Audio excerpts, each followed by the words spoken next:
Janganlah kamu itu menghina sesuatu yang buruk menurut kamu tentang orang lain,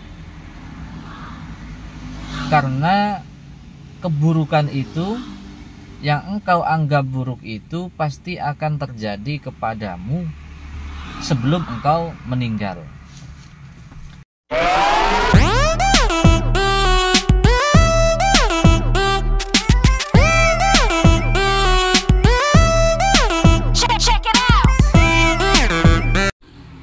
Assalamualaikum warahmatullahi wabarakatuh. Saudara-saudara sekalian, sekedar ingin menanggapi atau menjawab sebuah pertanyaan dan desakan dari para netizen dalam kolom komentar, yaitu tentang mimpinya seseorang, mimpi Rasulullah yang menyatakan bahwa Ba'alawi atau para habaib itu bukan keturunannya dan disuruh segera untuk menyampaikan kepada umat. Ya. Ini mereka selain bertanya, mereka juga mendesak untuk percaya, bahkan suruh mendesak, ada yang mau mendesak ke pemerintah untuk segera membatalkan nasab Ba'alawi. Ini menurut mimpi ya. Satu catatan, menurut saya mereka itu lagi kena kena hukum karma lah ya. Karena ada sebuah pesan dari guru-guru, dan itu juga pernah ada keterangan dalam beberapa kitab ya, kita pernah ngaji di pondok pesantren, bahwasanya janganlah kamu itu menghina sesuatu yang buruk menurut kamu tentang orang lain, karena keburukan itu yang engkau anggap buruk itu pasti akan terjadi kepadamu sebelum engkau meninggal. Ya, contohnya seumpamanya kita menghina orang karena orang itu sudah berbuat jelek, buruk, mencuri atau merampok atau minum khamar atau bahkan sesuatu yang buruk yang lain, kita hina-hina, apalagi kita sebar-sebar, itu pasti orang itu, perbuatan-perbuatan jelek itu pasti akan menghampirinya, akan dia perbuat sendiri sebelum dia meninggal. Nah, itulah ya. Dan hal ini kemarin-kemarin mereka itu mengolok-olok bahwa nasab Ba'alawi itu diisbat oleh Imam siapa ya? Imam Ali Abu Bakar As-Sakran apa siapa, dalam melalui mimpi. Itu mereka framing, mereka ejek-ejek, bahkan luar biasa mereka menjelek-jelekkan hal itu, walaupun sebenarnya hal itu tidak jelek sih, karena beliau kan menceritakan mimpi tentang tokoh-tokoh Ba'alawi dalam kitabnya. Ini kan sah-sah saja, cuma mereka menganggap jelek, mereka menghukumi jelek, mereka memframing kejelekan itu menjadi jelek, sehingga dia sekarang tidak terasa mereka juga melakukan hal itu. Bahkan ini sebuah kejelekan bagi mereka. Karena apa? Karena dalam mimpinya dia membatalkan sesuatu yang sudah jelas-jelas nasab Ba'alawi itu sah secara nakobah, secara catatan nasional, bahkan nakobah-nakobah semua internasional juga mencatat. Nah, ini catatan ini ya. Ini banyak yang tidak paham kok ada kejadian seperti ini. Baru kemarin mereka mengolok-olok. Ya inilah hukum karma ya. Satu. Dua, selain dari hukum karma ini,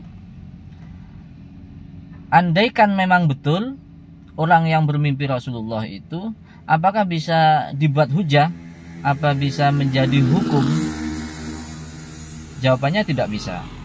Karena semua jumhur ulama Ahlus Sunnah wal Jamaah itu mengatakan bahwa mimpi itu tidak bisa menjadi hujah atau tidak bisa dilaksanakan. Kalau dalam mimpi itu mewajibkan sesuatu, maka itu tidak bisa dibuat hukum wajib dalam syariat, atau melarang, mengharamkan atau mensunahkan, itu tidak bisa. Kalau hanya mempercayai atau tidak, itu sah-sah saja. Seperti yang dikatakan oleh Imam Ibnu Hajar dalam kitab fatwanya, dan juga yang dikatakan oleh Imam Syekh Abdul Hamid Hakim dalam kitab bayannya. Kalau tidak salah kemarin atau tadi saya melihat itu ada keterangan juga dari salah satu channel, itu juga menerangkan hal itu, ada dalam halaman 138 insyaallah, nanti saya lihat ya, saya ikutkan di deskripsi, bahwasanya mimpi itu tidak bisa dibuat menjadi hukum syariat, walaupun itu mimpi Nabi Muhammad. Walaupun mimpi Nabi Muhammad itulah yumassalulahu syai'un, tidak bisa ada yang menyerupainya, pasti Nabi Muhammad. Tapi walaupun begitu tidak bisa dijadikan hukum ya. Lalu kalau kata Imam Ibnu Hajar dalam fatwanya mencontohkan, seumpamanya ada orang bermimpi besok adalah bulan Ramadan, jadi wajib puasa kan, padahal besok itu bukan. Karena ini hanya mimpi, tidak bisa menjadi hukum untuk mewajibkan orang puasa besok. Atau Rasulullah menyuruh untuk mencerai istri seseorang, padahal tidak ada masalah, tidak ada apa-apa dalam hukum syariat yang mewajibkan untuk menceraikan, maka itu tidak bisa menjadi hukum kewajiban juga. Loh, kok bisa seperti itu? Iya, karena betul Rasulullah itu tidak bisa, dalam mimpi itu tidak bisa diserupai. Cuma orang-orang yang tidak pernah tahu Rasulullah, tidak tahu ciri-cirinya Rasulullah, itu kan tidak tahu kalau setan itu menyerupai, mengaku Rasulullah dalam mimpinya. Kenapa? Karena Rasulullah itu pasti tidak akan mengada-ada, tidak akan, mimpi itu tidak akan bertentangan dengan syariat. Sudah satu, tidak bisa, mimpi tidak bisa menjadi hujjah, tidak bisa menjadi sebuah hukum syariat dalam Islam. Yang kedua, apakah boleh dipercaya? Boleh. Lihat siapa yang mimpi dulu, orangnya terpercaya atau tidak. Orangnya memang orang siddiq, orang-orang yang memang tidak pernah berbohong, orang yang sangat jujur, maka kita boleh percaya. Walaupun hukum secara hukum wajib atau menetapkan secara hukum tidak bisa, tapi boleh percaya. Contohnya kalau di Indonesia itu ada salah satu kiai ya, muridnya seorang ulama besar dunia, bahkan beliau diakui sebagai kutbuz zaman, sebagai seorang wali kutub, yaitu Abuya Sayyid Maliki ya kan, pernah dengar, siapapun umat Islam pasti tahu. Beliau mempunyai seorang santri, seorang murid dari Indonesia, dari Jawa Timur, kalau nggak salah dari Mojoagung atau Mojokerto, insya Allah namanya yaitu Al Mukarram Kiai Haji Thoifur, Yai Thoifur. Beliau sering sekali bermimpi Rasulullah. Bahkan gurunya Said Maliki pun mengakui kalau ada apa-apa sesuatu itu disampaikan kepada Kiai Thoifur dari Rasulullah. Itu menunjukkan derajat tingginya maqam Kiai Thoifur. Karena beliau orang yang sikoh, orang-orang yang sangat terpercaya, makanya semua otomatis pasti percaya. Jadi ini hal-hal yang melihat subjektivitas orangnya yang bermimpi. Lalu dalam hal ini ya, dalam hal ini menyikapi orang yang bermimpi yang namanya dalam bab yang membatalkan nasab ini, yaitu siapa namanya itu, Maulana Ishaq ya, disampaikan kepada KFH Fakih. Kita lihat KFH Fakih itu gimana. Kalau kita Maulana Ishaqnya tidak tahu, Tapi ini yang menyampaikan ke KRH Fakih, KRT itu ya.